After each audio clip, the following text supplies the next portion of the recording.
Most religious traditions operate on a clear vertical axis.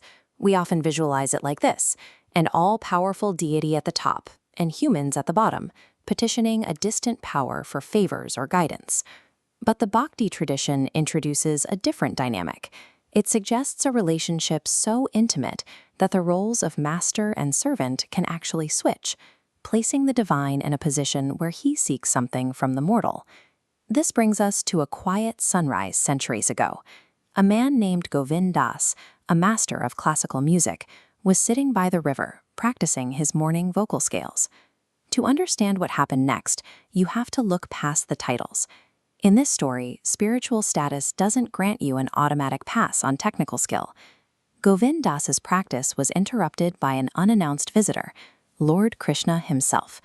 But Krishna didn't arrive to offer a blessing. He came with a specific request. He wanted Govind Das to teach him how to sing. Govind Das was skeptical.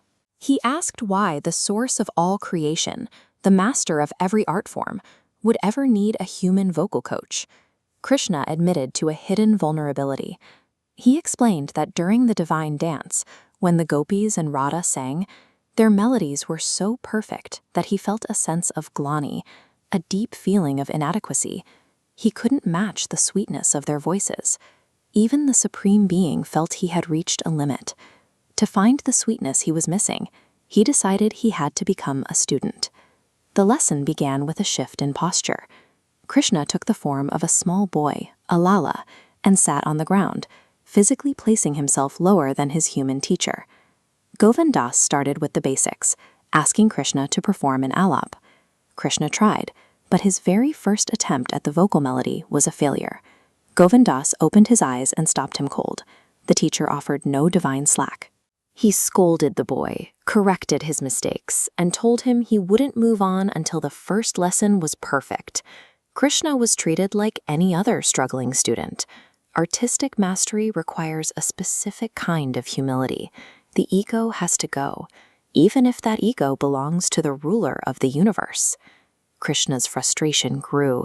He tried changing his posture, standing up to sing.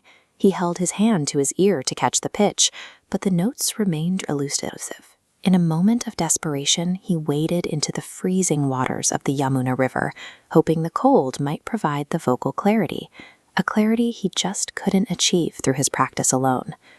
Govind Das remained unimpressed. Finally, Krishna issued a promise. He would practice through the night and return at 4 a.m. to prove he had mastered the rag. These failures ground the story in a very human reality. Artistic sweetness isn't something that can be summoned by a miracle. It has to be found. The next morning, in the quiet darkness of 4 a.m., Krishna returned. Govind Das began the Kalyan Rag for the final test. As the first notes emerged, Govind Das was stunned. The voice was flawless, filled with a sweetness he had never heard before. He closed his eyes, drifting into the melody. When the song ended, Govind Das demanded an explanation. He wanted to know what Krishna had done overnight to achieve such a sudden, impossible transformation in his voice. Krishna claimed he had spent the entire night in rigorous practice. For a moment, it seemed the divine student had finally surpassed the human master. But Govind Das decided to look closer.